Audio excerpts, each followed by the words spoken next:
Praise Lord सभी को। परमेश्वर के नाम का धन्यवाद करते सुंदर से सुबह के लिए जो परमेश्वर ने हमें दिया। लास्ट वीक ही नहीं परंतु लास्ट पूरा मंथ परमेश्वर ने इस साल का हमें संभाले रखा 2025 का। परमेश्वर हमारे साथ विश्वास योग्यता से लास्ट मंथ में रहा और हम विश्वास करते हैं कि आने वाले 11 मंथ परमेश्वर हमारे साथ रहेगा, हमें अगुवाई करेगा। चाहे हर सिचुएशन में परमेश्वर आप हमारे संग रहेंगे, हमारे लिए विश्वास है। Psalms 134:2 कहता है कि I will lift up my hands, I will praise God with joy and faithfulness. Amen. परमेश्वर का वचन कहता है कि जब मैं अपने हाथ उठाऊंगा तो उसकी जब स्तुति करूंगा तो आनंद से और एक विश्वास योग्यता से करूंगा, क्योंकि हमारा परमेश्वर एक विश्वास योग्य परमेश्वर है। और जब हम आराधना करते हैं तो हम हमारे हाथों को उठाएंगे, हम जानते हैं कि हमारा परमेश्वर उस समय में होता है जब कोई नहीं होता, मुश्किलातों में हर समय में परमेश्वर हमारे संग संग रहने वाला परमेश्वर है। और जब हम आज आराधना करें अपने हाथों को उठाकर तो हम विश्वास करेंगे परमेश्वर हमारे संग है, वो हमें गाइड करेगा हर एक चीज के लिए। आमीन।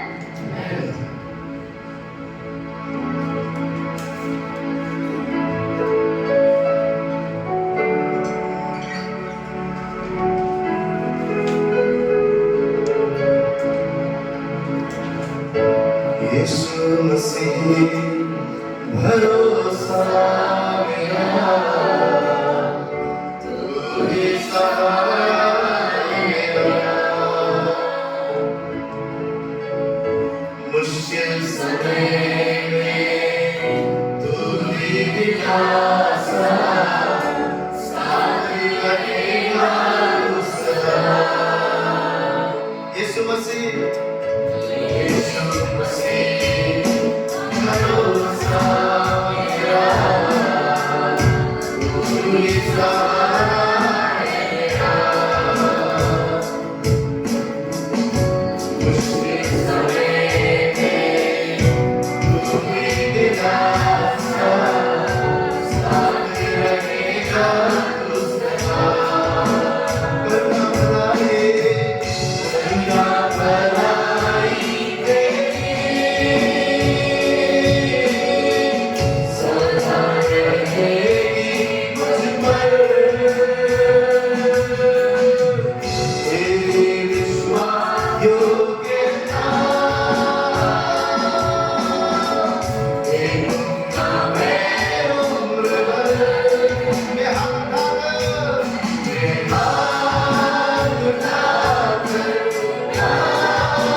ऊंचा,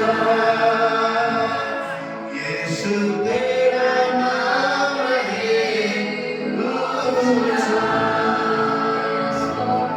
आपका नाम ऊंचा रहने पाए, आप बढ़ने पाए और हम घटने पाए परमेश्वर। Lord, we thank you, we praise your name. मैं जब छोटी थी तो मैंने मम्मा से एक बार कहा कि मेरा नाम जब पहचाना जाए तो मैं जॉइस या मेरा सरनेम वाघमार है या मैं इसकी बेटी उसकी बेटी इस नाम से ना पहचाना जाऊँ। जब मैं वर्शिपर भी आई डोंट थिंक थी, मैं जब वो छोटी थी संडे स्कूल में जाती थी तो मैंने जस्ट रैंडमली मम्मा से कहा था कि मेरा नाम जो होगा वो ये इससे नहीं पहचाना जाएगा कि मैं जॉइस हूँ या मेरा सरनेम क्या है, मैं किसकी बेटी हूँ, पर मैं इस नाम से पहचाना जाऊँ कि मैं वो यीशु की बेटी हूँ, मैं वो यीशु की वर्शिप करती हूँ। और हमारा भी फेयरवेल होने वाला हो गया था। 10 साल मैंने जिस स्कूल में बिताया और जब हम टीचर्स की रिव्यू ले रहे थे तो कुछ टीचर्स ने उसमें ऐसे लिखा कि you are unique that you love God, तेरा जो गॉड के लिए प्रेम है उस नाम से मुझे पहचाना गया जस्ट बिकॉज तू एक यूनिक चाइल्ड है कि तू अपने परमेश्वर को प्रेम करती है। तो मुझे 2-4 टीचर से ये रिव्यू मिला और जो रैंडम चीज मैं जिस ऐसे ही कह रही थी वो परमेश्वर ने सुनी और उसका नाम मेरे द्वारा ऊंचा उठाया गया और मैं घटी गई। इसलिए मैं परमेश्वर का धन्यवाद देती हूँ कि मेरी पहचान स्कूल में ये हुई कि मैं उस यीशु की बच्ची हूँ जिसकी मैं वर्शिप करती हूँ, जो सबसे यूनिक है, कुछ अलग है और उसका नाम सच में मेरे द्वारा परमेश्वर ने ऊंचा किया। ये सुनकर मुझे बहुत अच्छा लगा कि हमारे कुछ रैंडम वर्ड्स जो हम ऐसे ही बोल देते हैं परमेश्वर उसे सुनता है और उसे वो प्रैक्टिकली यूज भी करता है। और परमेश्वर सच में अपने बच्चों से विश्वास योग्यता से बना रहता है। मेरे फ्रेंड्स भी जब कुछ देखते हैं तो वो यही सोचते हैं कि कुछ तो यूनिक होगा, कुछ तो अलग बात होगी कि ये उस गॉड की वर्शिप करती है, कोई तो है वो यूनिकनेस। एंड हम सब लोग यूनिक है, परमेश्वर ने हमें अलग बनाया है, हमारा परमेश्वर सच में ऊंचा है और जिस परमेश्वर की आराधना करते हैं वो ऐसा ही नहीं है, वो सच में महान है, वो यूनिक परमेश्वर है। तो जब हम उसका नाम ऐसे ही किसी को बताते हैं कुछ ना कुछ किसी के जीवन में असर पड़ता है। जब भी हम ऑटो से आ रहे थे अभी जस्ट एक अंकल ने बताया कि जब मैं छोटा था मुझे हमारे यहाँ ब्रदर्स आते थे कुछ जो यीशु के बारे में बताते थे, उन लोगों ने कुछ ना कुछ छाप उनके जीवन बिठाई जो आज वो उनके बारे में एक अच्छाई कर रहे थे।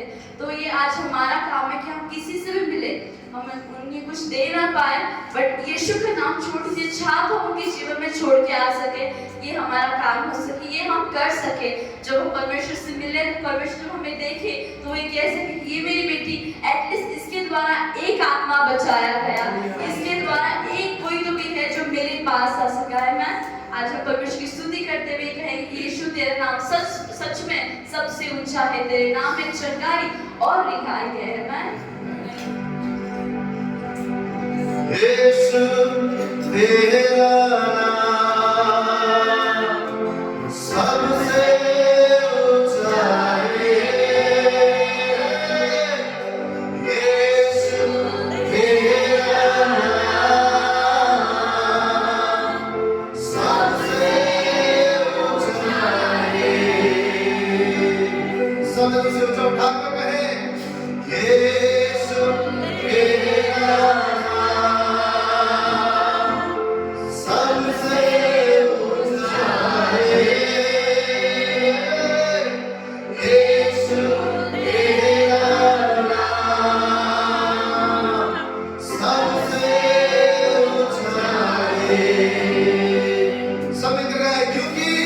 जिस नाम में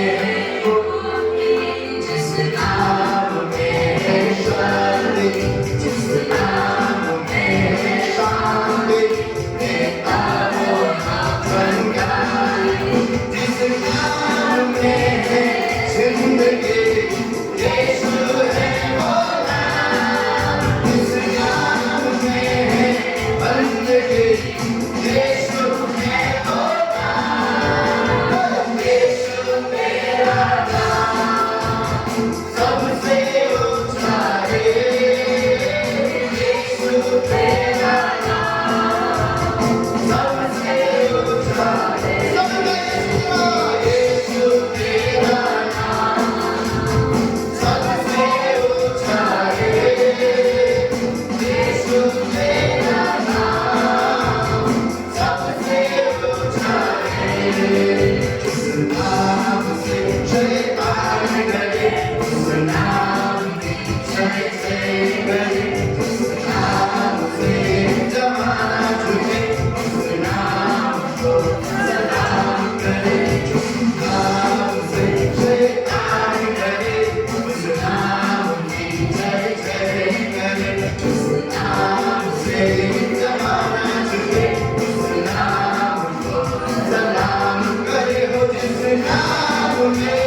शाम से छुड़ाता वो नाम है जो रंगों को रोशनी देता बीमार से गरीबी से शाम से छुड़ाता वो नाम है जो रंगों को रोशनी देता वो जिस नाम में है जिंदगी यीशु है वो नाम जिस नाम में है बंदगी यीशु है वो नाम यीशु के नाम सबसे ऊंचा है यीशु के नाम सबसे ऊंचा है सारे नामों में यीशु तेरा नाम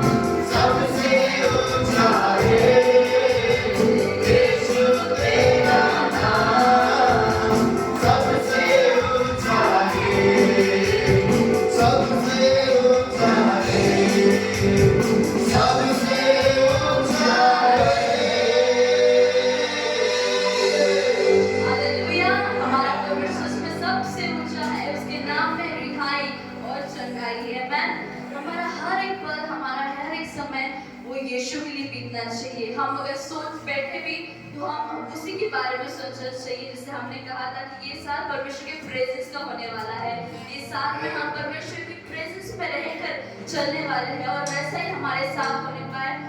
परमेश्वर हमारे लिए काफी है, वो हमें कभी छोड़ता नहीं, कभी त्यागता नहीं। जब दाऊद अपने भजन में लिखता है तो वो कहता है कि take me not away from your spirit, मुझे अपने स्पिरिट में रखना चाहे, मुझसे हर एक चीज दे ले, परंतु तेरा पवित्र आत्मा मुझसे कभी मत छीनना। मुझे हमेशा उसकी जरूरत है, चाहे दुनिया की हर एक चीज मुझसे दूर हो जाए तभी भी चलेगा, परंतु तेरा पवित्र आत्मा मत मुझसे लेना। अय्यूब के जीवन में भी जब कठिनाई आई तो जब परमेश्वर जानता था कि अय्यूब के जीवन में कठिनाई आएगी तो भी वो उसे छोड़ेगा नहीं, वो उसमें स्थिर रहेगा, क्योंकि वो जानता है कि जिसने दिया वो लेता भी है और वो देता भी है, क्योंकि वो काफी है और वो सब चीज की योग्य है। मेरा ये विश्वास है कि परमेश्वर जब हमारे पास देखे, जब हम उसके पास देखें तो वो हमारे लिए काफी होने पाए, वो हमारे लिए हर एक चीज में इनाफ होने पाए। हमें और कुछ चीज की अपेक्षा नहीं होने पाए कि हमें ये भी चाहिए वो भी चाहिए। ऐसे ह्यूमन बीइंग हम हर चीज पाने की कोशिश करते हैं, बट जब हमें परमेश्वर चाहिए, जब परमेश्वर है तो हमें किसी भी और चीज की अपेक्षा करने की जरूरत नहीं, कि वो जब होता है वो हर एक चीज देता है, वो करता है। हमारा ये विश्वास उस पर स्थिर होने पाए। मैंने ये लास्ट वीक में बहुत परमेश्वर से और मेरा बहुत कनेक्शन चल रहा था, बातें चल रही थी, तो मैंने डाउट लेना स्टार्ट किया। मैंने सोचा कि मुझसे तो नहीं होगा अभी 10th का बोर्ड, मैं कर भी पाऊंगी या नहीं कर पाऊंगी, परमेश्वर मेरे साथ रहेगा भी या नहीं रहेगा। पर जब सुबह पास्टर ने मुझसे कहा कि परमेश्वर कर सकता है, वो योग्य है, तो परमेश्वर मुझसे कहा कि मैं तेरे लिए लड़ूंगा, कि मैं तेरे लिए काफी हूँ, और वो आज आपके लिए भी वो काफी परमेश्वर है। सब जल्दी के ताली बजाएंगे।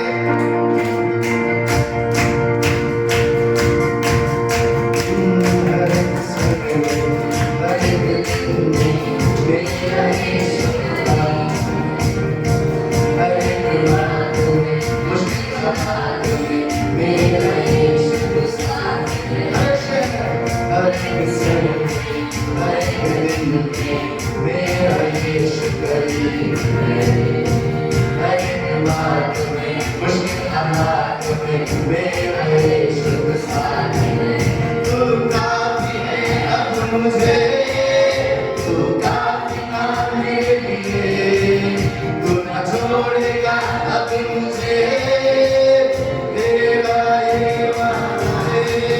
तू काफी है अब मुझे, तू काफी ना मेरे लिए, तू ना छोड़ेगा अभी मुझे, तेरा ये वादा है।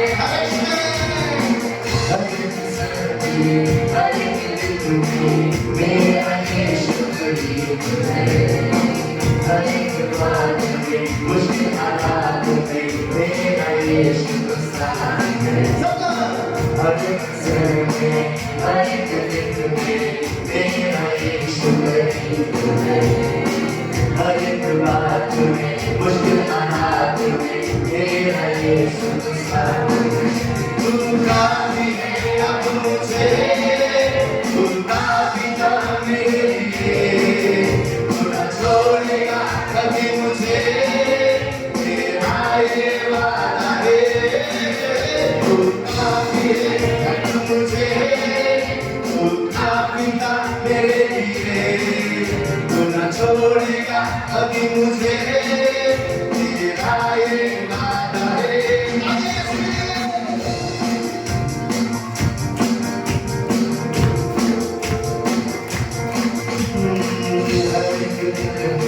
सारे तुम्हारे यीशु तेरा नाम है, हर जगह में सारे देश में यीशु तू अपना करे।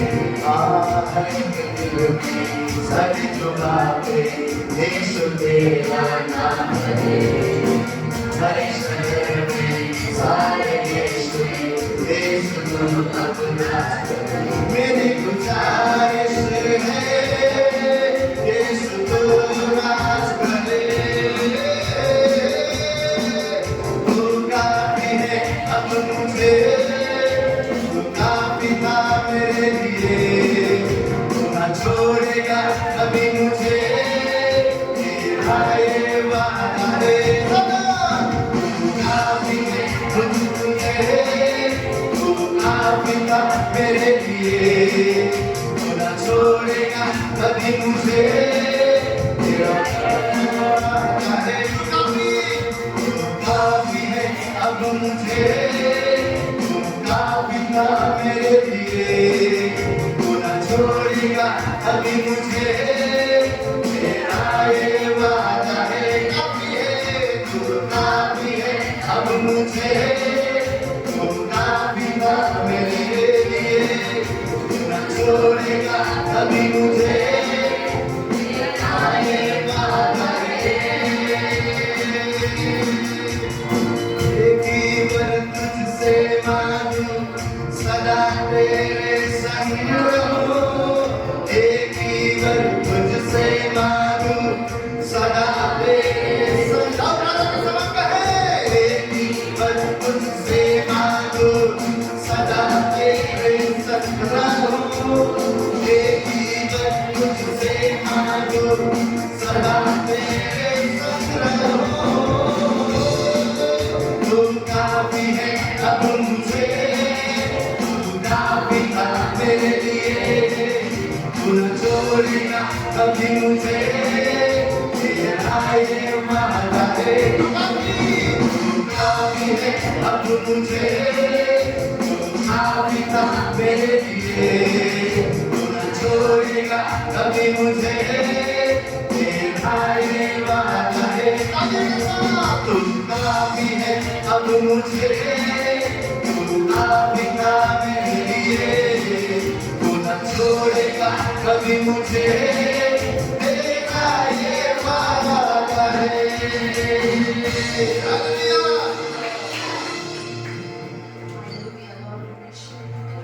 हमारे लिए काफी है परमेश्वर।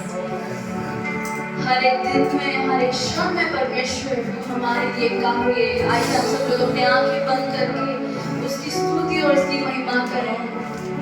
हम उससे कहें परमेश्वर तेरा और मेरा रिश्ता काफी है, हमें और कुछ नहीं चाहिए। आपके लहू की वसीले से हम शुद्ध है परमेश्वर, हम पवित्र है परमेश्वर। Lord, we give you praise, we give you honor, Lord। आपकी स्तुति, आपकी महिमा करते हैं परमेश्वर। आपके नाम को हम ऊंचा उठाते हैं राजा। आप योग्य है परमेश्वर, आप स्तुति के योग्य हैं। आपने हमारे लिए लहू बहाया है परमेश्वर। परमेश्वर आपने हमारे लिए दाम चुकाया है परमेश्वर। हम ऐसे ही नहीं है परंतु हम प्रेशियस है। आपने हमें खरीदा है आपके लहू के वसीले से परमेश्वर। आपका लहू हमें शुद्ध करता है, हमें पवित्र करता है, हमें चंगाई देता है परमेश्वर। Thank you. हड्डियों में जान जो न हो,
दर्द गया जो न हो इसका तुम मांग ले दिल को सुकून ना हो इसका तुम मांग ले दिल को सुकून ना हो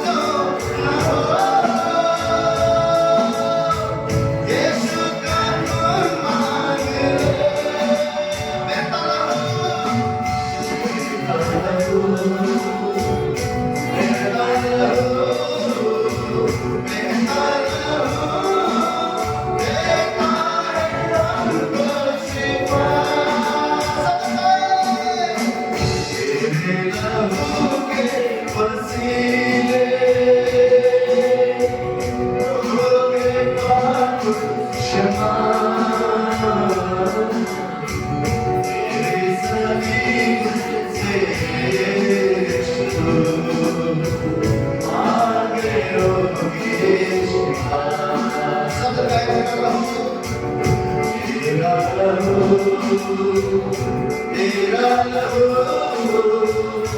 तेरा लहू करता है माफ क्षमा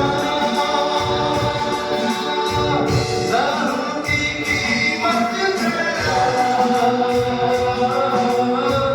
मरियम की ममता से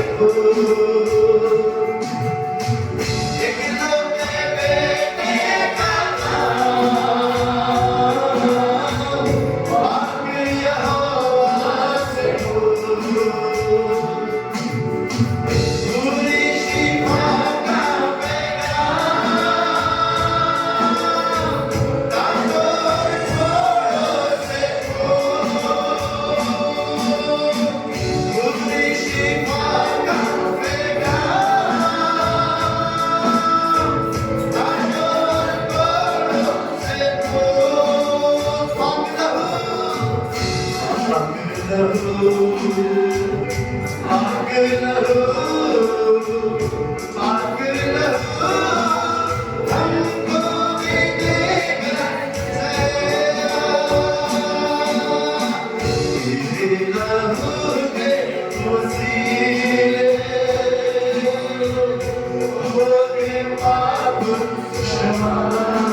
Did I know?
परमेश्वर हमें शिफा देता है परमेश्वर, वो एक जिंदा लहू है परमेश्वर। हम ये विश्वास करते हैं परमेश्वर, आपके लहू के वसीले से परमेश्वर हमें चंगाई रिहाई मिली है परमेश्वर। हर एक चीज से कीमती आपका लहू है परमेश्वर, कोई भी चीज इंपॉर्टेंस नहीं रखती परंतु आपका लहू प्रेशियस है, जो हमें हर समय विज करता है, हमें चंगाई देता है परमेश्वर। Lord, thank you, we praise your name.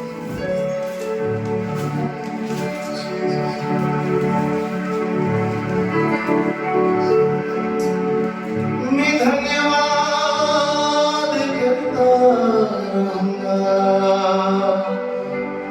यीशु धन्यवाद करता रहूंगा,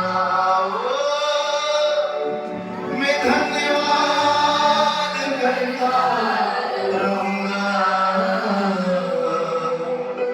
यीशु धन्यवाद करता रहूंगा।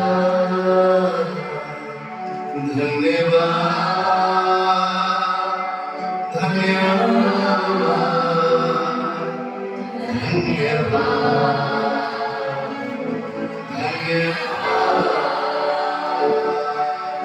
यीशु के करीब आने से जिंदगी मेरी बदल गई। यीशु के छूने से जिंदगी मेरी संभल गई। तूने मुझे बचाया,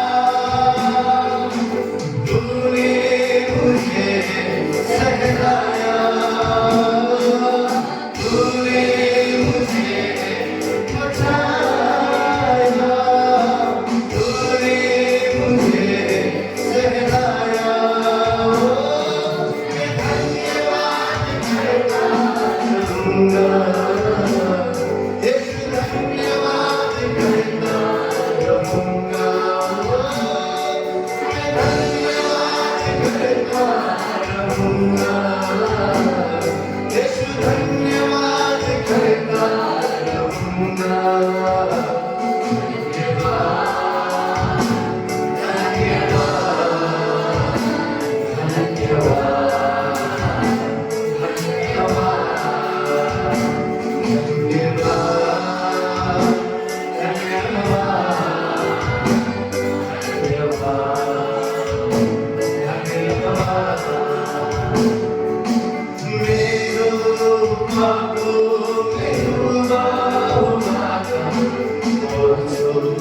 तुझसे दूर हुआ था, मैं जो ख्वाबों में डूबा हुआ था, और जो तुझसे दूर हुआ था, तूने मुझे छुड़ाया, अपनी राह पर चलाया। हो तूने मुझे छुड़ाया, अपनी राह पर चलाया। हो मैं धन्यवाद करता रहूंगा, यीशु धन्यवाद करता रहूंगा। हो मैं धन्यवाद करता रहूंगा,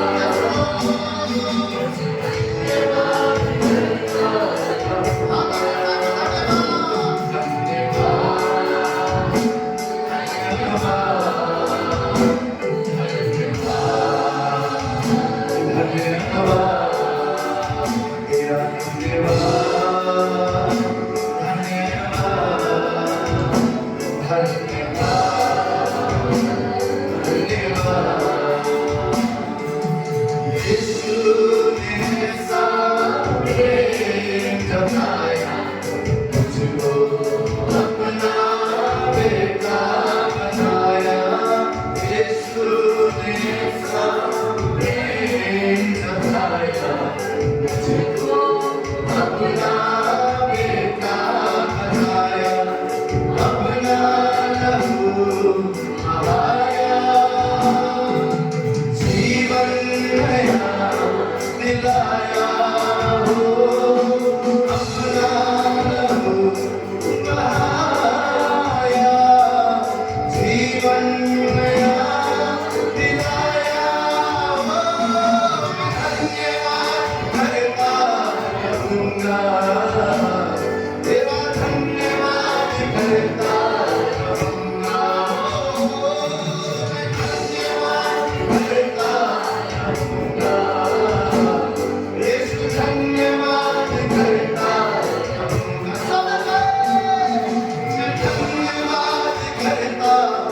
रहूंगा, यीशु धन्यवाद करता रहूंगा, मैं धन्यवाद करता रहूंगा, यीशु धन्यवाद करता रहूंगा,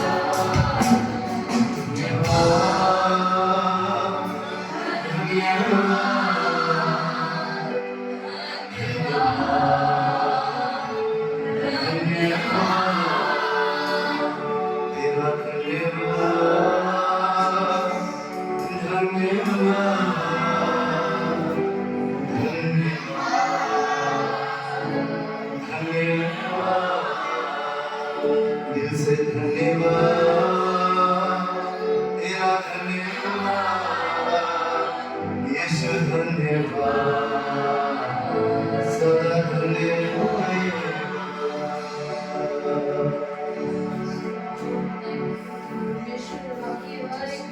जो आपने हमारे जीवन में की है उसको हम याद करते और धन्यवाद करते परमेश्वर।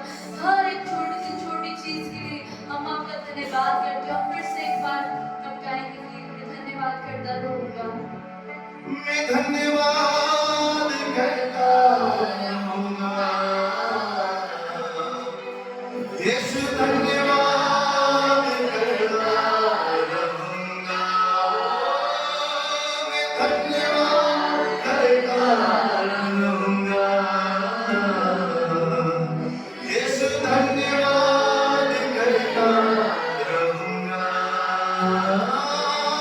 मैं धन्यवाद करता रहूंगा, यीशु धन्यवाद करता रहूंगा। मेरी खबर है, मैं धन्यवाद करता रहूंगा, यीशु धन्यवाद करता रहूंगा। सब कहें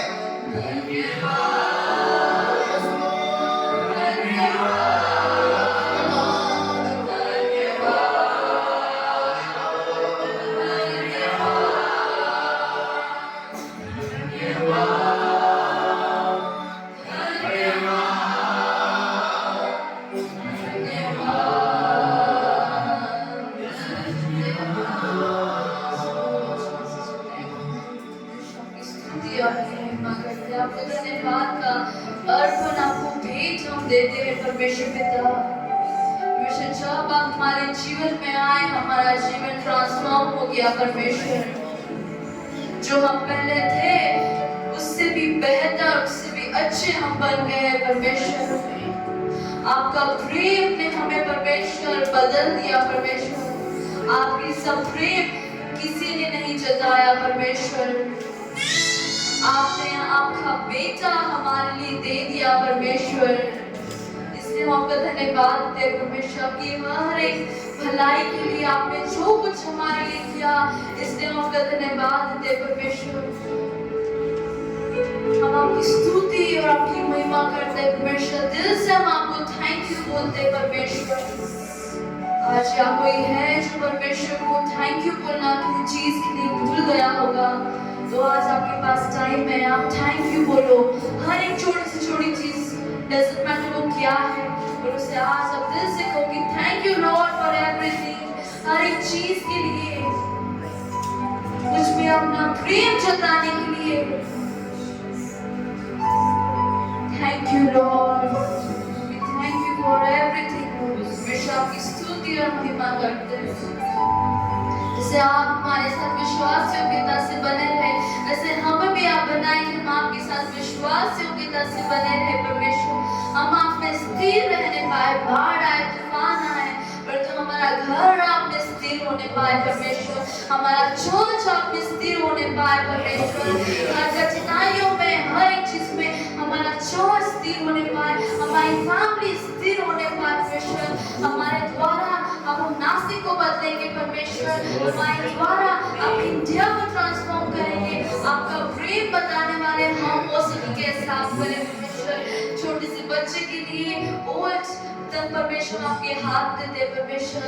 आपने आज की आराधना परमेश्वर सुनी ग्रहण किया हमारे साथ रहे इसलिए हम आपका धन्यवाद देते परमेश्वर।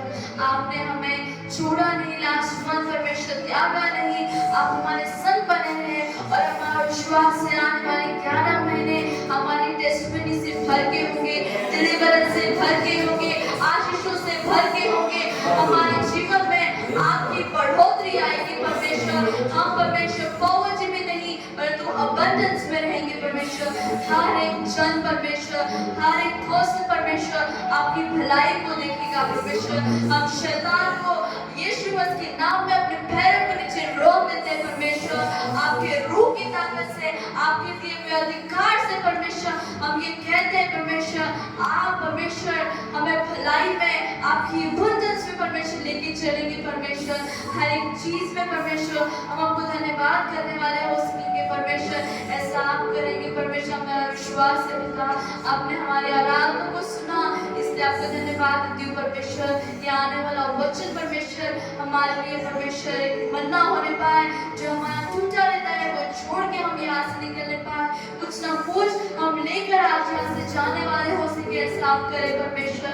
हमारा आज यहाँ आना व्यर्थ नहीं परमेश्वर, परंतु ये आपकी योजना है परमेश्वर, ये आपका परमेश्वर प्लानिंग है परमेश्वर। हर एक चीज को, हर एक बात को आपके हाथ में समर्पित कर दे। आने वाले वचन को, ऑफरिंग को, हर एक चीज को आपके हाथ में समर्पित कर दे। ये छोटी सी प्रार्थना यीशु मसीह के नाम में करती हूँ, आमीन।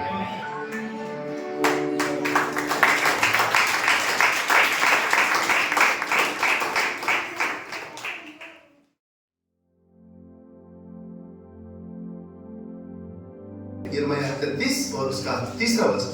मुझसे प्रार्थना कर और मैं तेरी सुनकर तुझे बड़ी बड़ी और कठिन बातें बताऊंगा जिन्हें तू अभी नहीं समझता। क्या लिखा हुआ है? मुझसे प्रार्थना कर और मैं तेरी सुनकर तुझे बड़ी बड़ी और कठिन बातें बताऊंगा जिन्हें तू अभी नहीं समझता। और इंग्लिश में क्या लिखा हुआ है? Call to me and I will answer you and will tell you great and hidden things that you have not known.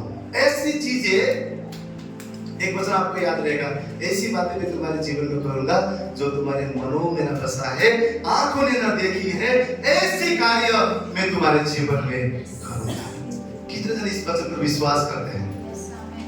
मेरा बपतिस्मा के बाद मैंने बहुत बार ये वचन सुना है और भोजन से ऐसा भी सुना है कि ये परमेश्वर का फोन नंबर है। क्या है? फोन नंबर है। अगर कोई बड़े पॉलिटिशियन जिनके पास अधिकार है उनका फोन नंबर मिल जाए तो हम लोग क्या बोलेंगे? पीएम जी का नंबर मेरे पास है। बहुत पहुंचे हुए लोग मेरे पास पहचान के हैं। और यहाँ पर बाइबल हमें क्या दिखा दे रहा है?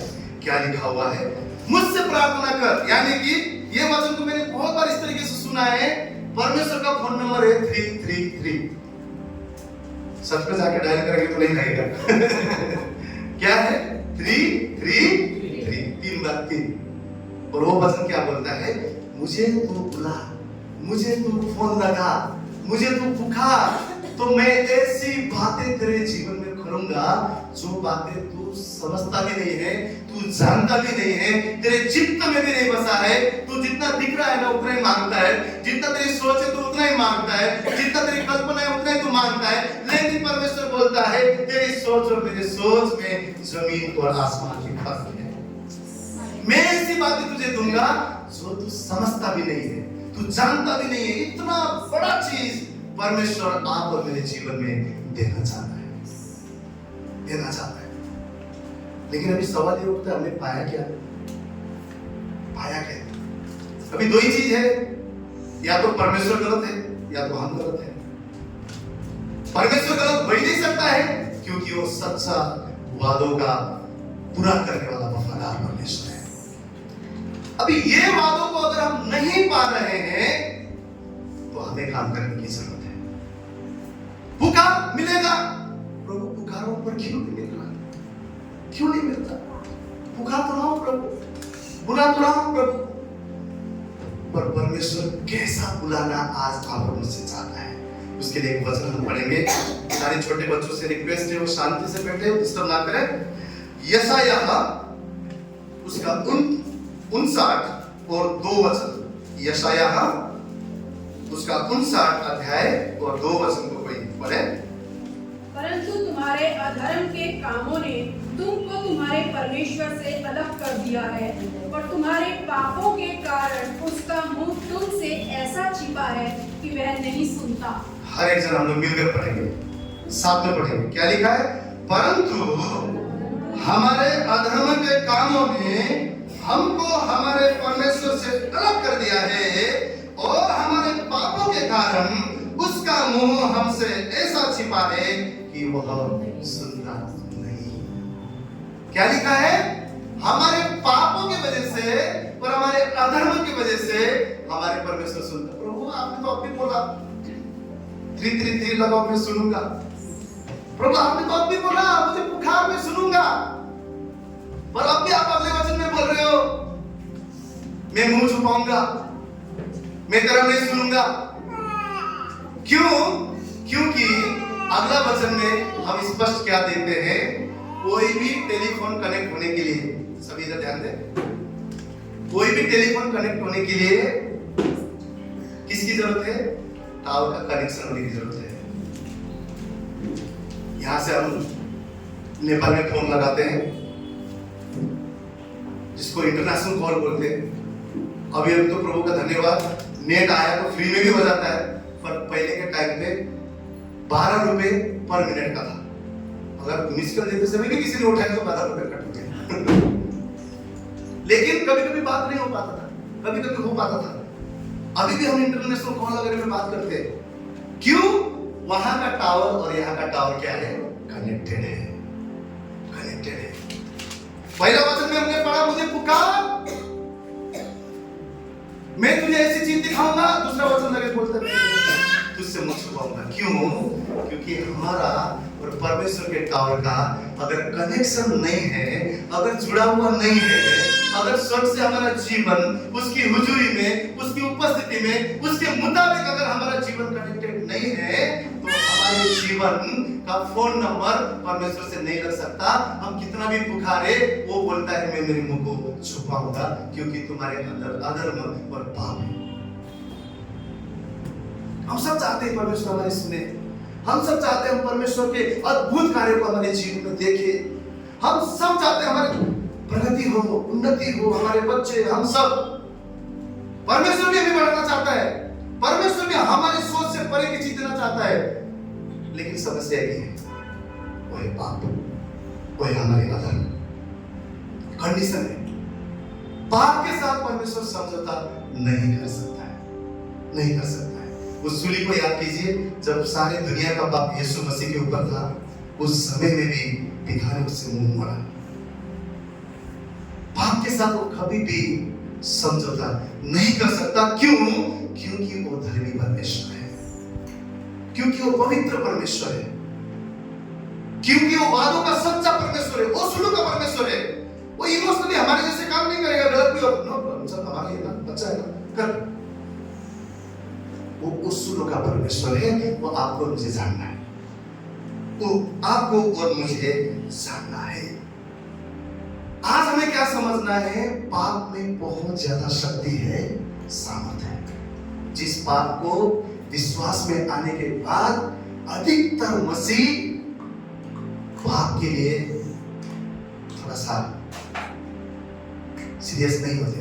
इट्स ओके, अनुग्रह है, दया है ना, प्रभु है ना, आज करेंगे कल माफी मांग लेंगे, सॉरी बोल देंगे, प्रभु दयालु है।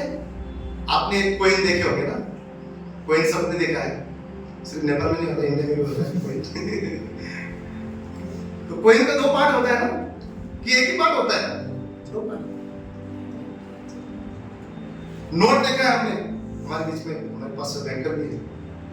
नोट देखा है हमने, नोट में एक ही पार्ट होता है क्या? 2 पार्ट है।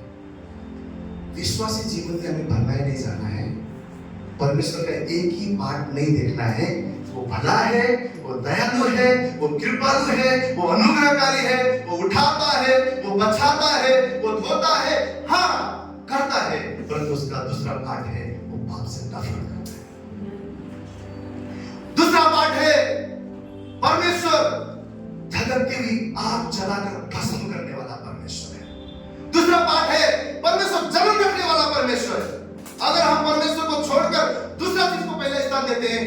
होता है वो जलन रखने वाला परमेश्वर है, क्योंकि उसने अपना एक होता पुत्र आप और मेरे लिए दिया। वो इसलिए धर्मी है, इसलिए खरा है, वो न्याय करने आने वाला है। उसका दूसरा पार्ट हमें जानना है, और अधिकतर जगह पे सिर्फ एक ही पार्ट हमें दिखाया जाता है। हम देख पाते हैं सिर्फ परमेश्वर भला है, सिर्फ परमेश्वर भला है। मैं कुछ भी कर सकता, मैं कहीं नहीं जा सकता। जैसा मैं 5 साल पहले था, जैसे मैं 20 साल पहले था, अभी भी मैं वही जीवन जीऊंगा, नो प्रॉब्लम। माफी मांगूंगा, कोई प्रॉब्लम नहीं है। आपने एक बंधा हुआ जानवर को देखे होंगे, यीशु मसीह को याद कीजिए। उसने कहा सामने के गांव में जाओ, एक गधी की बच्ची बांधी हुई है, उसे क्या करो, छुड़ा के लेके आओ, छुड़ा के लेके आओ। और कोई पूछेंगे तो क्या बोलना, प्रभु को इसका प्रयोजन है। प्रयोजन के लिए छोड़ना जरूरी है। पाप हमें क्या करेगा, एक जगह पे गोल गोल घुमाएगा, गोल गोल घुमाएगा। आज पाप किया, सॉरी बोला, आगे बढ़ा, फिर से कल पाप किया, सॉरी बोला, आगे बढ़ा, फिर से परसों पाप किया, सॉरी बोला, आगे बढ़ा। हम वहीं पर सर्कल लगा रहे हैं। लेकिन परमेश्वर चाहता है इस सर्कल को तोड़कर, इस बंधन को तोड़कर हम ऊंचा उठे, ताकि हम परमेश्वर की महिमा के लिए यूज हो सके, इस्तेमाल हो सके। ताकि यिर्मयाह 33 दिन के मुताबिक परमेश्वर आश्चर्य के कार्य हमारे जीवन में कर सके। वो नहीं कर पा रहा है क्योंकि हम बंधे हुए हैं, बंधे हुए। यीशु ने बोला उसको छुड़ा के लाओ, और उस दिन यीशु मसीह उस पर सवार हुआ, उस गधे का भी आदर हुआ। लोगों ने कपड़े बिछाए, लोगों ने पत्ते डाले, उसका भी आदर हुआ, और वो गधा परमेश्वर के लिए इस्तेमाल हुआ। क्यों? क्योंकि वो छुड़ा कर लाया गया। आप हमें गधे गधी नहीं, हम परमेश्वर के संतान हैं। लेकिन परमेश्वर क्या चाहता है, जहां पर हमने हाथ जोड़ के रखा है अपने आप को, जिस पाप में अभी भी हम बंधे हुए हैं, जिस वीकनेस में, कमजोरी में हम बंधे हुए हैं, जो संसार में हम बंधे हुए हैं, जो संसार की बातों से हम छूटना नहीं चाहते, हमें पाप करने में मजा आ रहा है, जहां पे हम झगड़े हुए हैं ना, परमेश्वर चाहता है हम वहां से आजाद हो जाएं, ताकि प्रभु आश्चर्य के कार्य आप मेरे जीवन में कर सके, कर सके। क्यों? क्योंकि प्रभु बोल रहा है मैंने मुंह छुपा लिया है, मुंह छुपा लिया है। कितने भी गिर गिरो, मैंने मुंह छुपा है। क्यों? क्योंकि तुम्हारा अधर्म और पाप तुम्हारे और मेरे रिश्ते के बीच में आ रहा है। हमें कोइन के दोनों पार्ट पता होना चाहिए। एक ही पार्ट लेकर अगर हम बैंक में जाएंगे, बैंकर बोलेगा नकली नोट है, नकली कोई नहीं। एक ही पार्ट लेकर हम विश्वासी जीवन जिएंगे, वो नकली जिंदगी है, वो दिखावा का जिंदगी है, वो भरमाने वाली जिंदगी है, सच्चाई की जिंदगी है। उसका भय हमारे जीवन में हो, उसका आदर हमारे जीवन में हो। पाप से हम नफरत करें, पाप से हम अपने आप को छुड़ाएं, पाप से हम अपने आप को बचाएं। जिस पाप के लिए हम, आपको पता है पाप में इतना शक्ति है, पाप में इतना सामर्थ्य है। एक इंसान ने, बाइबल बोलता है, पाप किया, सारे संसार में मृत्यु फैल गई, मृत्यु फैल गई। एक आदम ने पाप किया, सारे संसार के मनुष्य मरे, क्योंकि उन्होंने भी पाप किया। आज हमें जानना है, पाप आप और मेरे जीवन में हमारे परिवार को बर्बाद कर सकता है, पाप हमारे रिश्तों को बर्बाद कर सकता है, पाप हमारे घरों में अशांति ला सकता है, पाप हमारे जीवन में कभी भी उन्नति को नहीं ला सकता। पाप का स्वभाव, पाप का जीवन हमें सेपरेशन लाता है, परमेश्वर से जुदा कर देता है, अलग कर देता है। अभी समस्या क्या है, हम क्या बोलते हैं, मैं तो धर्मी हूं, मैं तो विश्वासी हूं, मेरे ऊपर कोई भी कंडेमनेशन नहीं। रोमियो का 8:1 अगर आप घर जाकर पढ़ेंगे, क्या लिखा है, जो यीशु में है, जो मसीह यीशु में है, उन पर दंड के आगे नहीं। हम क्या सोचते हैं, मैं बाइबल पढ़ता हूं, मैं चर्च जाता हूं, मैं आराधना करता हूं, मैं प्रचार करता हूं, मैं गीत गाता हूं, मैं सब कुछ करता हूं, मैं मसीह में हूं, और मेरे ऊपर दंड के आगे नहीं। लेकिन हमें क्या समझना है, हमें क्या समझना है, कौन मसीह में है? चर्च जाने वाला, ऑफ कोर्स चर्च जाना है, ऑफ कोर्स बाइबल पढ़ना है, ऑफ कोर्स हमको संगति रखना है। क्यों? उसके द्वारा हमारा आत्मिक जीवन बढ़ता जाएगा। परंतु यहां पर मुद्दा क्या है कि हमारा चर्च जाना, हमारा बाइबल पढ़ना, हमारा सिर्फ आराधना करना, ये हमें दंड से नहीं बचा सकता अगर हमारा जीवन शरीर में चलता है तो, पाप में चलता है तो, निरंतर पाप में हम बने रहते हैं तो हमें उस जंजीर को तोड़ने की जरूरत है। यूहन्ना रचित पहला यूहन्ना रचित सुसमाचार पहला यूहन्ना 3रा अध्याय और 9वां वचन को कोई पढ़े। पहला यूहन्ना 3रा अध्याय उसका 9वां वचन। जो कोई परमेश्वर से जन्मा है वह पाप नहीं करता और उसका बीज उसमें बना रहता है और वह पाप कर ही नहीं सकता क्योंकि वह परमेश्वर से जन्मा है। क्या लिखा है? जो कोई परमेश्वर से जन्मा है वह पाप नहीं करता। अगर इसका इंग्लिश ट्रांसलेशन बाइबल में भी मैंने देखा था, उसमें लिखा है कि जो परमेश्वर से जन्मा है वो निरंतर पाप में बना नहीं रह सकता। 5 साल पहले भी वही था, 10 साल में भी वही है, 15 साल में भी वही है, 20 साल में भी वही है, 25 साल में भी वही है। वो ट्रांसलेशन बोलता है परमेश्वर में जो जन्मा है परमेश्वर के द्वारा वो निरंतर पाप में नहीं बन सकता। क्यों? क्योंकि उसके अंदर परमेश्वर ने बीज डाला हुआ है और वो पाप कर ही नहीं सकता क्योंकि परमेश्वर से जन्मा है। अनुमति दे रहा है बाइबल हमें? नहीं दे रहा है। अनुग्रह कभी भी पाप करने की इजाजत नहीं देता है। अनुग्रह आपको और मुझे परमेश्वर में बढ़ाने के लिए है। अनुग्रह आपको और मुझे वापस परमेश्वर में और ज्यादा जितना हो सके हम उसके पीछे भागने के लिए है। अनुग्रह जो चीजें हम आत्मा में कर नहीं सकते वो सामर्थ के द्वारा हम परमेश्वर के लिए कर सकते हैं। अनुग्रह हमेशा हमें पवित्र बनाने के लिए है, पाप करने की अनुमति देने के लिए अनुग्रह नहीं है। यहाँ पर क्या लिखा हुआ है? जो परमेश्वर से जन्मा हुआ है वो पाप कर ही नहीं सकता। बोलिए, मैं परमेश्वर से जन्मा हूं, मैं परमेश्वर से जन्मा हूं और पाप कर ही नहीं सकता क्योंकि उसने अपना बीज मेरे अंदर डाला हुआ है। क्योंकि मैं आत्मा के द्वारा जन्मा हूं। जो आत्मा से जन्मा है बाइबल बोल रहे वो पाप कर ही नहीं सकता। अर्थात उसका इंग्लिश ट्रांसलेशन में क्या है कि वो पाप में कंटिन्यू बना नहीं रह सकता है, कंटिन्यू बना नहीं रह सकता है। इसीलिए अभी हम क्या सोचते हैं? हम चल जा रहे हैं, हम सब कुछ कर रहे हैं, हम सब कुछ कर रहे हैं, हम आराधना कर रहे हैं, और हम क्या सोच रहे हैं? हम मसीह में हैं और अब दंड की आज्ञा नहीं है। परंतु बाइबल क्या बोल रहा है?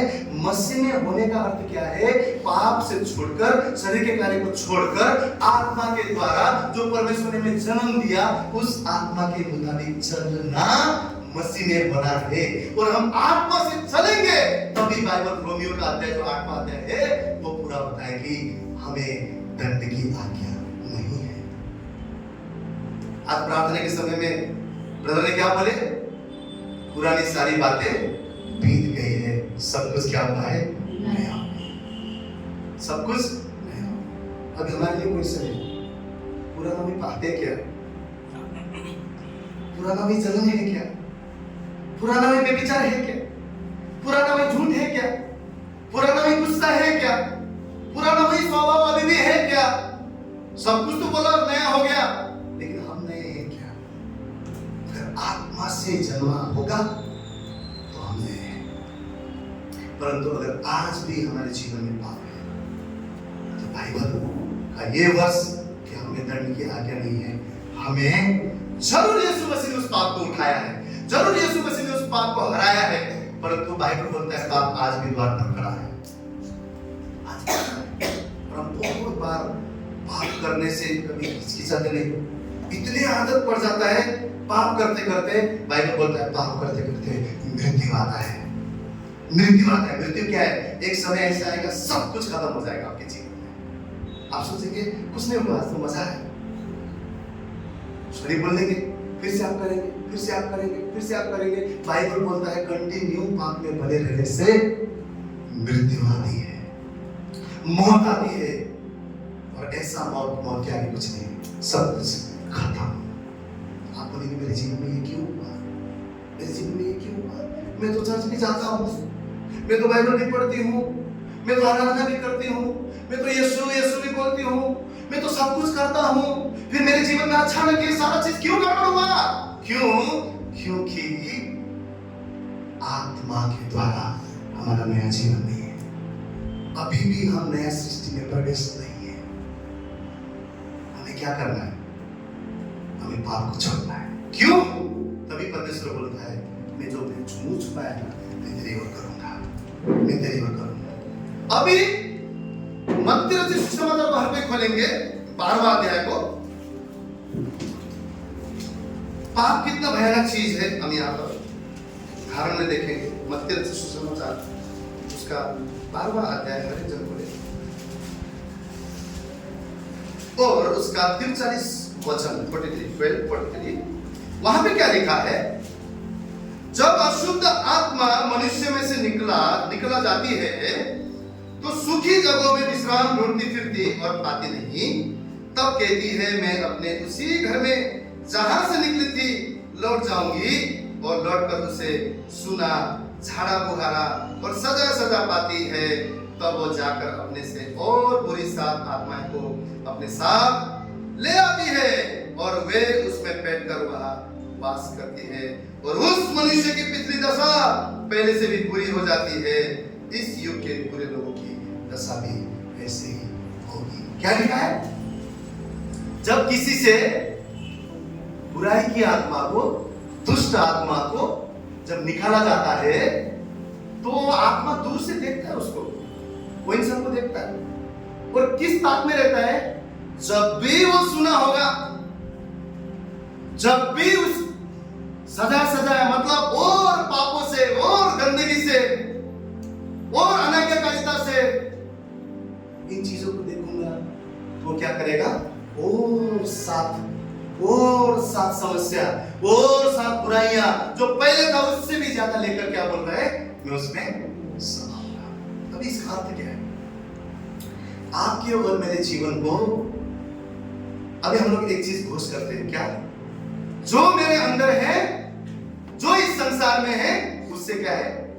बड़ा है। आज हम घोषित करते हैं क्योंकि हम मसीह हैं। क्या घोषित करते हैं? जो मेरे अंदर है और जो इस संसार में है, उस संसार की चीज से मेरे अंदर क्या है? बड़ा है। तो बड़ा क्या है? पवित्र आत्मा। क्या बड़ा है हमारे अंदर? पवित्र आत्मा। और जो संसार में वो क्या है? शैतान का आत्मा है, बुराई का आत्मा है, पाप का आत्मा है, अशांति का आत्मा है। और जिस दिन आप और मैंने यीशु मसीह को परमेश्वर करके स्वीकार किया, जिस दिन हम उद्धार में आए, जिस दिन हमने यीशु मसीह के ऊपर विश्वास किया, उस दिन परमेश्वर ने हमें छुटकारा दिया। हमारे पास गरीबी था, हमारे पास अशांति था, हम बीमार थे, शैतान ने सारी प्रकार की जबरन हमारे ऊपर रखा हुआ था, लाचारी था, एवरीथिंग शैतान ने, क्योंकि पवित्र आत्मा नहीं था, क्योंकि हम विश्वासी नहीं थे। परमेश्वर में हम जब नहीं थे, जब परमेश्वर में आने से पहले हम भी संसार के थे, हम भी संसार के थे। पर जब यीशु मसीह पर हमने विश्वास किया, यीशु मसीह ने हमें से हर एक को हमारे अलग अलग शैतान के हमला से छुड़ाकर अपने पवित्र आत्मा से भरा, अपने पवित्र आत्मा से भरा। अभी क्या है? मेरा वीकनेस क्या था? मेरा समस्या क्या था? आपका समस्या क्या था? आपका वीकनेस क्या था? परमेश्वर भी जानता है, शैतान भी जानता है।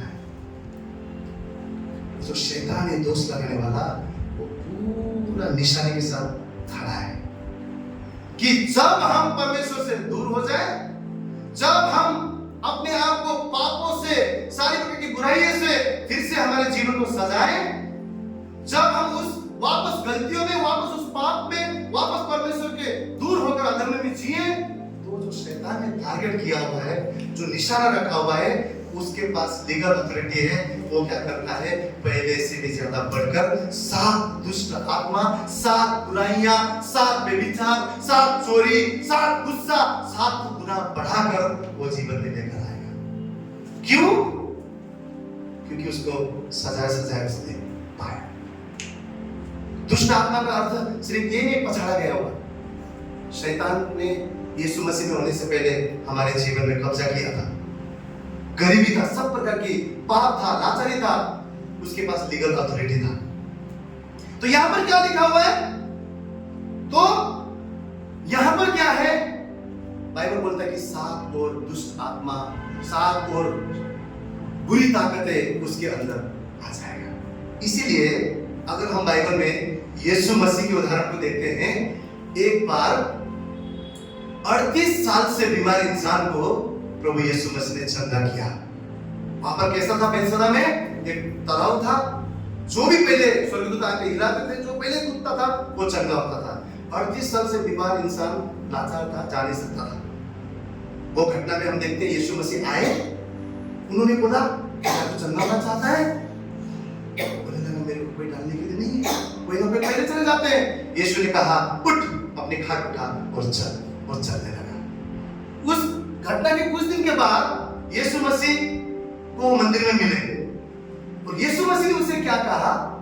मैंने तुझे चंगा किया है, परंतु अब तू पाप न करना, क्योंकि अगर तू पाप करेगा तो पहले से भी ज्यादा बदतर हालत तेरे जीवन में होगा।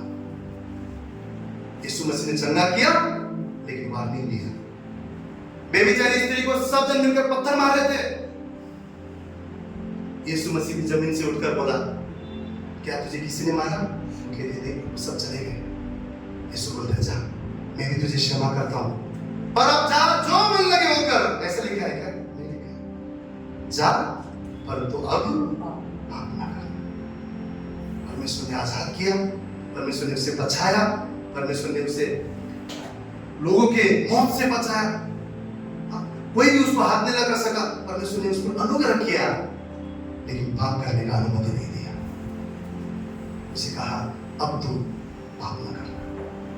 परमेश्वर ने आपको मुझे उठाया, परमेश्वर ने आपको मुझे बचाया, परमेश्वर ने हमें अपने लोगों से धोकर शुद्ध किया, परमेश्वर ने हमारे जीवन में आश्चर्य के कार्य किया।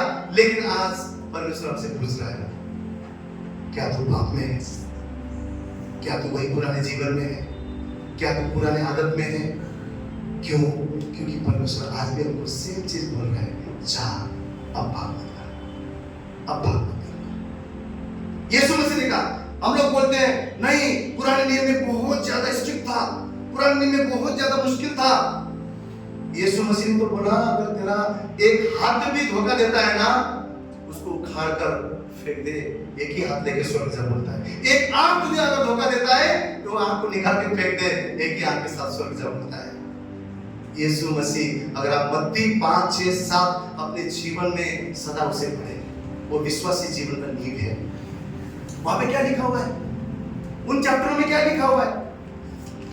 मर्डर तो दूर की बात है, बेविचार दूर की बात है, अगर तूने मन में भी ठान लिया तूने स्वर्ग के विरुद्ध में पाप किया। आज मसीह लोग इतने सहन हो जाते हैं, इट्स ओके, चलता है, चलता है, ठीक है, चलता है। परमेश्वर नहीं सुनता है। परमेश्वर अद्भुत कार्य नहीं कर सकता है। जहां 25 साल पहले थे आज भी वही है, जहां 15 साल पहले थे आज भी वही है। जो पहले दिन स्ट्रगल कर रहे थे जो पाप के लिए, आज भी वो पाप हमें गिराता है। क्यों? क्यों? क्योंकि हम परमेश्वर के एक ही रूप को देख रहे हैं, वो दया है, वो उठाएगा, अनुग्रहकारी, लेकिन परमेश्वर के दूसरे हिस्से को नहीं देख रहे हैं कि वो जज करने आने वाला है, वो न्याय करने आने वाला है। वो जो तैयार रहेंगे, अतिरिक्त अभिषेक के साथ रहेंगे, बुद्धिमान दुल्हन उन्हीं को लेकर जाने वाला है।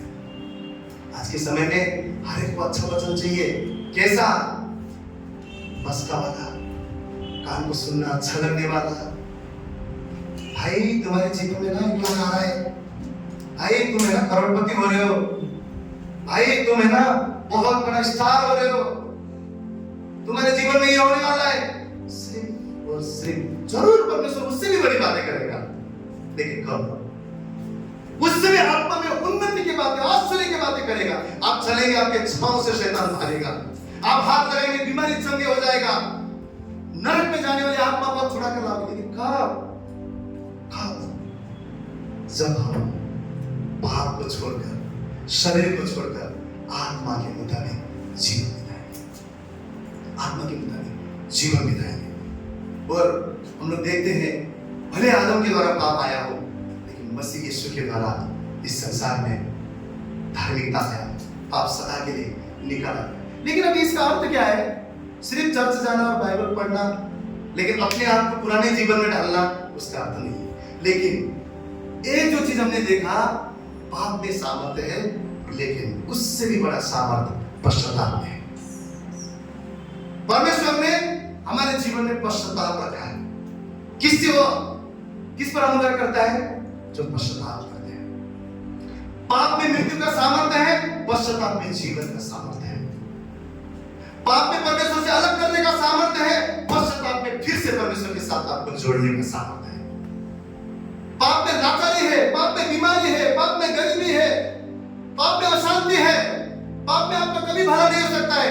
लेकिन पश्चाताप के द्वारा आपके जीवन में समृद्धि समृद्धि समृद्धि समृद्धि, नया जीवन, अनंत काल का जीवन, शांति, अनोखा खुशी यीशु मसीह के द्वारा आपके जीवन में। पाप में शक्ति है, परंतु जो आपका पश्चाताप है उसमें और ज्यादा शक्ति है। शैतान आपके भविष्य को जानकर, आपके पास्ट को समझकर जानकर आप पर मोह लेकर आता है, लेकिन परमेश्वर आपके भविष्य, उज्जवल भविष्य को देखता है और कहता है इसके लिए मैंने ये योजना बनाया है। आज हमारे पास क्वेश्चन क्या है? मेरे लिए भी, मैं यहां से बोल रहा हूं तो मैं अपने लिए नहीं, मेरा सबसे पहले मेरे लिए क्वेश्चन है। क्या है क्वेश्चन हमारे लिए? कि आज इतने साल में आत्मिक जीवन में जहां हम होना चाहिए थे, क्या हम वहां हैं? या हमें से अपने आप के लिए हारे करने से? क्या मैं प्रभु को पाने के बाद मसीही जीवन में, आत्मिक जीवन में जहां होना चाहिए था मैंने, क्या मैं वहां तक पहुंचा हूं या फिर अभी भी मैं गोल ही हूं? क्या प्रभु ने बोला मैं ऐसी बातें, ऐसी हिडन चीजों को तेरे सामने रखूंगा? क्या आज भेद की बातें परमेश्वर हमारे जीवन में प्रकट करता है? क्या अद्भुत बातें परमेश्वर हमसे बात करता है? आज हमारे लिए क्वेश्चन है, आज हम सब के लिए क्वेश्चन है, क्योंकि परमेश्वर आपको मुझसे पश्चाताप की अपेक्षा करता है। यीशु मसीह ने जब इस संसार में सेवा करना शुरू किया तो क्या बोला? कोई बोल सकता है क्या बोला? पहले, सबसे पहले चीज मन फिराओ क्योंकि स्वर्ग का राज्य निकट है। अपने मन को फिराओ, इसका अर्थ क्या है? जहां तुम्हारा मन लगा हुआ है, जहां परमेश्वर से दूर मन लगा हुआ है, जो पाप में तुम्हारा मन फंसा हुआ है, जो संसार की चीजों में मन फंसा हुआ है, वहां से मन को छुड़ाकर मन मेरी ओर फिराओ, क्योंकि स्वर्ग का राज्य अब नजदीक आ चुका है। यहां तक कि तुम्हारे पास है, तुम्हारे बाजू में। पहला चीज उन्होंने बोला मन फिराओ, मन फिराओ, मन फिराओ। इसका अर्थ यही है, पश्चाताप करो, पश्चाताप करो, पश्चाताप करो। जो तुम्हारे बुरे मार्ग है, जो तुम्हारे बुराई है, जो तुम्हारे पाप के स्वभाव है, उससे तुम पश्चाताप करो और अपने आप को फिराओ। अभी पश्चाताप का अर्थ हम क्या समझते हैं? पश्चाताप का अर्थ हम समझते हैं गिल्टी, बहुत बुरा लगा, पाप किया, प्रभु क्षमा कर। हम कलीसिया में पूरा सो के प्रभु को धन्यवाद करते हैं, रोते हैं, चिल्लाते हैं। ऑफ कोर्स ये पवित्र आत्मा करवाता है, क्योंकि बाइबल क्या बोलता है? जब पवित्र आत्मा आपके अंदर कार्य करता है तो पापों को निरुद्ध करता है, आपको बताता है ये गलत है, इसने पाप किया है। तो हम क्या करते हैं? गिल्टी फील करते हैं। पश्चाताप का अर्थ सिर्फ गिल्टी फील करना नहीं है। पश्चाताप का अर्थ सिर्फ गिल्टी फील करना नहीं है, सिर्फ रोना नहीं है। ऑफ कोर्स वो करना है, लेकिन बाइबल बोलता है पश्चाताप का अर्थ जो परमेश्वर हमसे चाहते हैं, जो पाप के मार्ग में हम जा रहे थे ना, उस मार्ग को ही छोड़कर परमेश्वर के मार्ग में फिर से लौटना है। पश्चाताप का अर्थ, रिपेंटेंस का अर्थ क्या है? रिपेंटेंस का अर्थ है to feel and express regret for past wrongdoing and to commit to changing your ways। मतलब मार्ग को ही बदलना पश्चाताप है। प्रभु आज पाप किया मैंने, क्षमा कर। थोड़ा आगे जाके फिर से वही पाप किया, फिर से उठे, फिर से रोए, चिल्लाए, गिल्टी फील हुआ, 2-3 दिन हो गया, वापस वही पाप किया।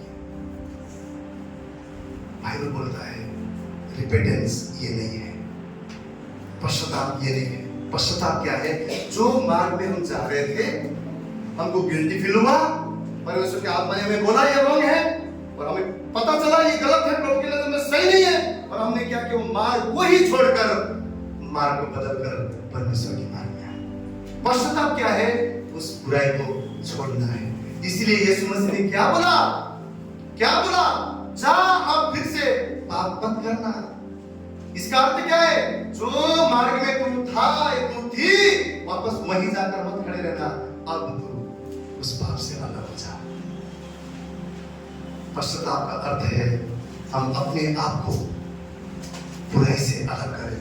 पश्चाताप का अर्थ है हम अपने आप को परमेश्वर के मार्ग में लेकर आए। और दूसरा चीज है, परमेश्वर, हम सब चाहते हैं कि हमारे प्रार्थना को सुने, हमारे हालात को बदले, परिस्थिति को बदले, यिर्मयाह 33 दिन हमारे जीवन में काम करे। और उसके लिए एक चीज है, और जो मेन चीज है वो है एक्सेप्ट योर सिन, अपने पाप को कबूली करना है, पश्चाताप करना है। अर्थात पश्चाताप का अर्थ हमने सीखा कि उस पाप से अपने आप को, उस राह से अपने आप को दूर करते हुए परमेश्वर के राह में लेकर आना है। नीति वचन उसका 28 अध्याय उसका 13 वचन को कोई पढ़े।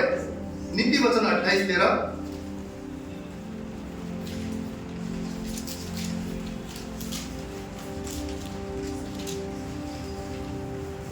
जो अपने अपराध छिपा रखता है उसका कार्य सफल नहीं होता, परंतु जो उनको मान लेता है और छोड़ भी देता है उस पर दया की जाएगी। सब जन पढ़ेंगे। क्या लिखा है? जो अपने अपराध छिपा रखता है उसका कार्य सफल नहीं होता, परंतु जो उनको मान लेता है और छोड़ भी देता है उस पर दया की जाएगी। अब पहला चीज क्या लिखा है? जो अपराध को छिपा, जो अपने अपराध छिपा रखता है उसका कार्य सफल। मतलब इसका मतलब ये है क्या? इस सब जन के पास जाके बोले हाँ मैंने ये किया, मैंने ये किया, मैंने ये किया, तो कुछ महीने के बाद आप देखेंगे आपका इतना बदनामी हो जाएगा, आप बाहर निकलना मुश्किल हो जाएगा। इसका अर्थ क्या है? आपका पाप आपके परमेश्वर जानना है। आपको कहां कन्फेस करना है? परमेश्वर के सामने। परमेश्वर के सामने, प्रभु मैंने पाप किया है, मैंने गलती किया है, मुझ पर क्षमा कर, मुझ पर अनुग्रह कर, मुझे माफ कर। हमें कहा पहले, सबसे पहले क्या करना है? कन्फेस करना है। कोई लोग आपको पाप समझते भी नहीं है, कन्फेस भी नहीं करते हैं, मानते भी नहीं, मैं गलत हूं, मैंने पाप किया है। लेकिन बाइबल आज हमें क्या बोल रहा है? सबसे पहले अपने गलतियों को मानना है, अपने पाप को मानना है। दूसरा चीज हमने यहाँ पे क्या देखा? अगर हम छिपाते हैं, मानते नहीं है, तो हमारा कार्य सफल नहीं होगा, हमारा कार्य सफल नहीं होगा। और परंतु जो उनको मान लेता है परमेश्वर के सामने और छोड़ भी देता है, सबसे इंपॉर्टेंट चीज क्या है? पाप को मानना है और क्या करना है? छोड़ भी देना है।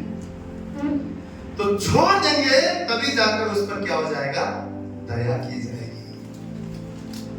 पाप भी चाहते हैं और दया भी चाहते हैं। पाप भी मीठा है, छोड़ना नहीं है, और परमेश्वर दया भी करता रहे। अनाज्ञाकारिता में जीना है, परमेश्वर पुकार को भी सुनता रहे। जैसा मन चाहिए वैसे करेंगे, परमेश्वर अनुग्रह करते हैं। लेकिन आज परमेश्वर बोल रहा है मैं वसूलों का परमेश्वर हूं, मैं नियमों का परमेश्वर हूं, मैं अनुशासन का परमेश्वर हूं। उसके राज्य के लिए नियम है, उसके राज्य में नियम है। बाइबल बोलता है पवित्रता के बिना कोई उसको नहीं देख सकता। इसका अर्थ क्या है? अगर हमें पवित्रता नहीं है हम उसके अनुग्रह को नहीं पा सकते, उसकी दया को नहीं पा सकते। यही है इसका वचन। नीति वचन में हमने पढ़ा, जो छोड़ नहीं देता उस पर अनुग्रह नहीं होगा बोलता है। तो पुराना नियम है ना, नया नियम में भी यीशु मसीह ने कहा तुम नया सृष्टि हो। पाप कहां से आ गया? तुम नया सृष्टि हो। देखो सब बीत गया, सब गया, अभी उसके पीछे मत पड़ो। यीशु मसीह ने कहा, यीशु मसीह तो उल्टा और बढ़कर कहा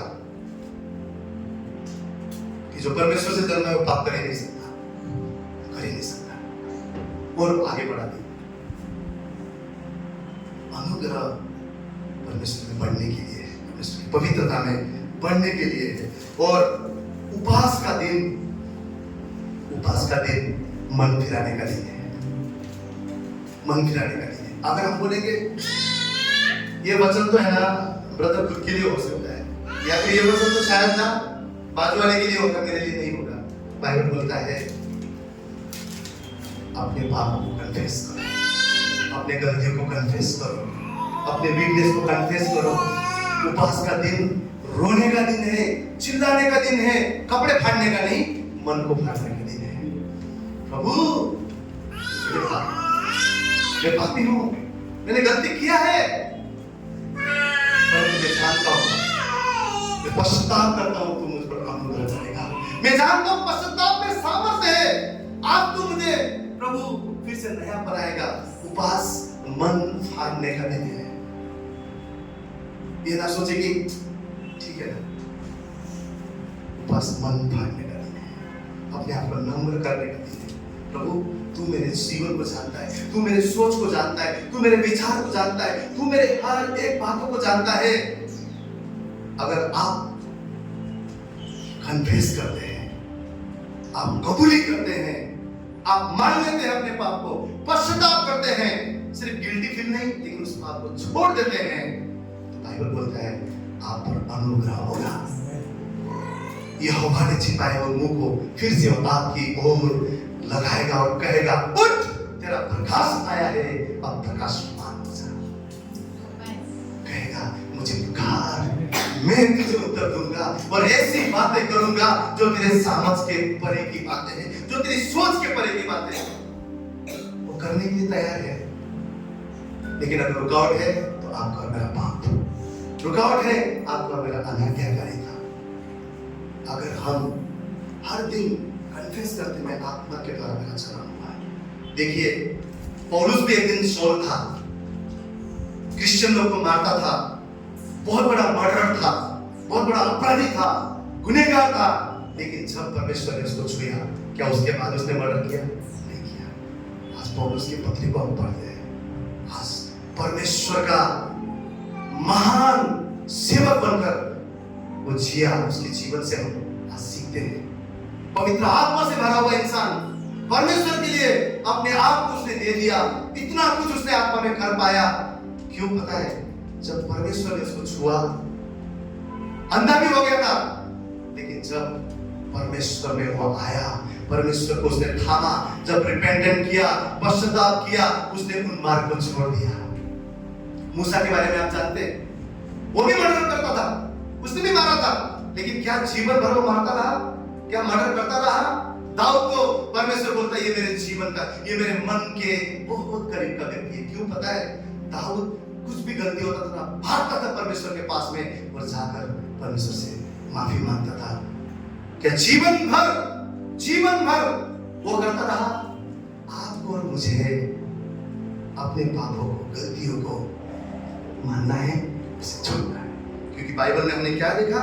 यूहन्ना के 3:9 में कि जो आत्मा के द्वारा जन्म हुआ है वो निरंतर पाप में ही नहीं रह सकता। अगर निरंतर पाप में रहेंगे, आज परमेश्वर हमको वार्निंग कर रहा है, एक समय ऐसा आएगा हमें समझने के लिए भी समय नहीं मिलेगा, सब कुछ देखते देखते खत्म हो जाएगा। क्यों? आदम के समय में भी एक जन के पाप की वजह से पूरा दुनिया मृत्यु में गया। आप और मेरा पाप, आप और मेरा अनाज्ञाकारिता हमारे अपनी संसार को नाश कर सकता है, हमारे घर को बर्बाद कर सकता है, हमारे रिश्तों को बर्बाद कर सकता है। हमें पश्चाताप करना है। आज के उपवास के दिन हमारे मन को हम कठोर नहीं करेंगे, लेकिन इस उपवास में हम फिरेंगे परमेश्वर की ओर, उसे कहेंगे प्रभु मैं तेरी ओर आता हूं, मैं पश्चाताप करता हूं, मेरे गलतियां, मेरे कमियां, मेरे जो भी आदतें हैं उनको मैं छोड़ता हूं। पाप क्या है? ऐसा चीज जो परमेश्वर के विरुद्ध है, जो प्रभु ने नहीं बोला वो हम कर रहे हैं, वो पाप है। ये ना सोचे कि सिर्फ बेविचारी पाप है, सिर्फ चोरी ही पाप है, सिर्फ हत्या ही पाप है। पाप वो है जो परमेश्वर ने कहा और हम नहीं कर रहे हैं। आपके और मेरे कमियों को आप नहीं जानते हैं, शैतान जानता है, परमेश्वर जानता है। शैतान पहले से भी बदतर लाने के लिए तैयार है, परमेश्वर चाहता है पश्चाताप करके उसके प्रति जाए। शैतान हमारे पास्ट को जानता है, वो हमारे भविष्य को जानता है, वो चाहता है कि हम फिर जाएं और ऐसी बातें आप लोग मेरे जीवन में देखें जो हमारे मनों में ना बसा हुआ है। उसके लिए क्या कर रहा है? पश्चाताप कर रहा है। परमेश्वर की ओर मुड़ना है और हम संसार के नहीं, हमें जानना है हम मसीह के हैं, हम इस संसार के नहीं हैं। भले कुछ समय के लिए हम संसार में हो सकते हैं, लेकिन और आप में जुड़े हुए होंगे। हम सब खड़े हो जाएंगे सुबह के दिन में। आइए हम प्रार्थना करेंगे, अपने आप को उसके हाथों में सौंपेंगे। अगर हम पश्चाताप करके मन फिराते हैं तो वो अनुग्रहकारी परमेश्वर है, वो दया करने वाला परमेश्वर है और ऐसी बातें वो हमारे जीवन में करना चाहता है जिसे हमने कभी देखा नहीं। उस समय आइए अपने हृदय को हम कोमल करें, अपने मन को हम तोड़ें, उससे कहे प्रभु जो भी बातें आज तुझसे मुझे अलग किया है उन बातों को मैं छोड़ता हूं प्रभु।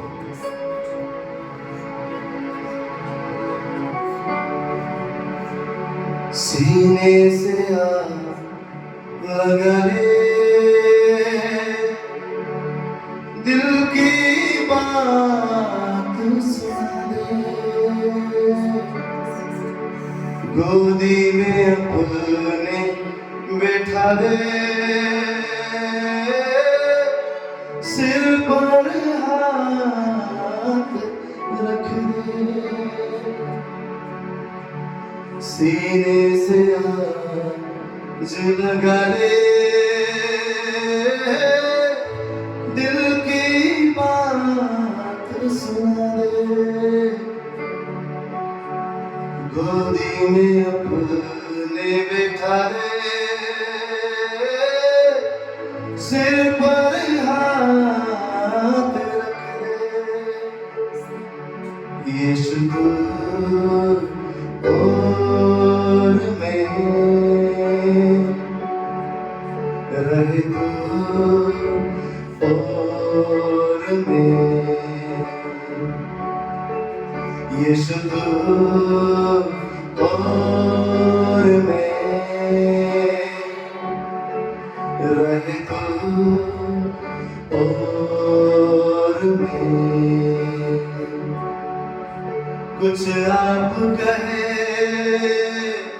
कुछ मैं कहूँ, हम बातें ही बातें करें। कुछ आप कहे कुछ मैं कहूँ, हम बातें ही बातें करें। कोई कहे कुछ आप कहे, कुछ आप कहे कुछ मैं कहूँ, हम बातें ही बातें करें। यीशु तू और मैं, यीशु तू और मैं और कोई भी नहीं, रहे तू और मैं। सब गाएं यीशु तू और मैं, रहे तू और मैं।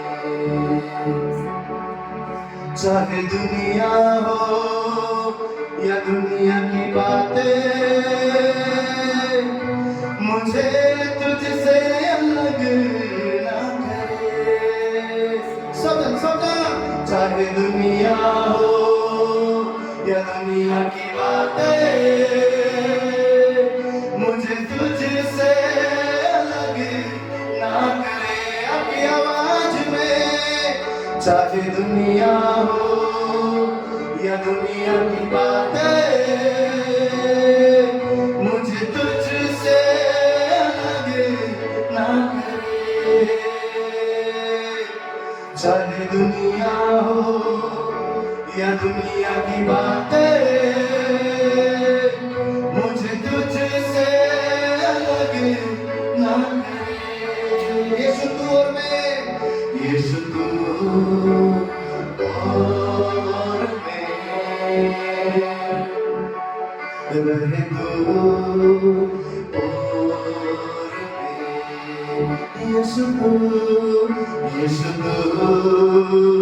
और मैं रहे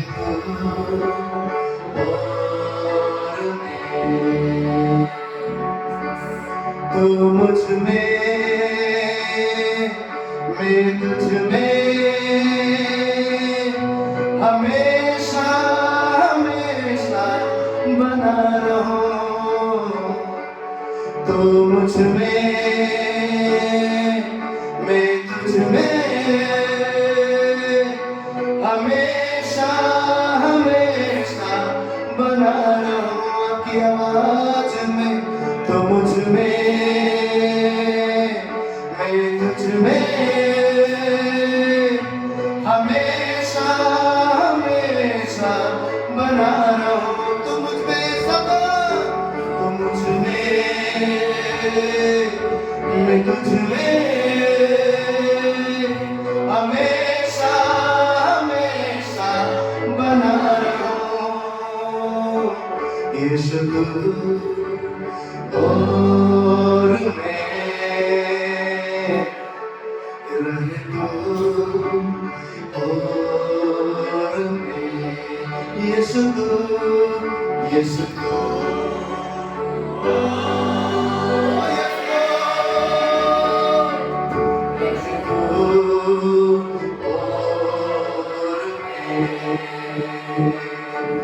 कुछ आप कहे कुछ मैं कहूँ हम बातें ही बातें करें ओ कुछ आप कहे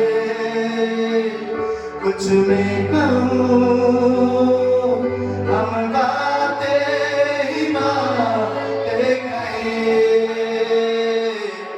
यीशु और सतनाए रहे तू और मैं कोई भी बात हमें अलग ना करे यीशु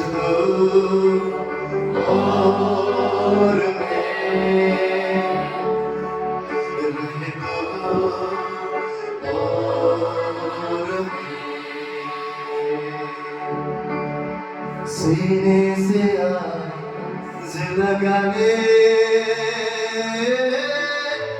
दिल की बात सुना दे गोदी में अपने बैठा दे सिर पर हाथ रख दे यीशु और मैं सब रहे तू और मैं यीशु से कहे यीशु और मैं रहे तू और मैं चाहे दुनिया हो सदन चाहे दुनिया हो या दुनिया की बातें मुझे तुझसे अलग ना करे वो बाकी आवाज चाहे दुनिया या दुनिया की बातें मुझे तुझसे अलग ना करे यीशु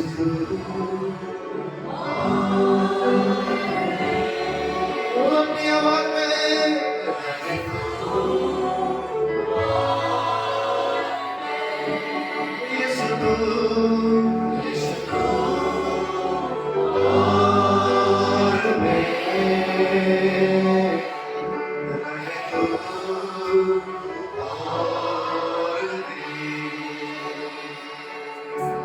यीशु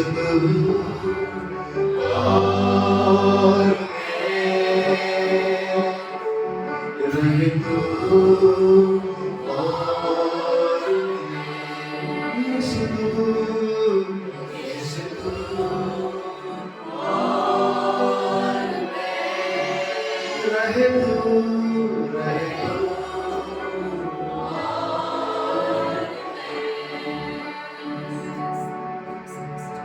यीशु और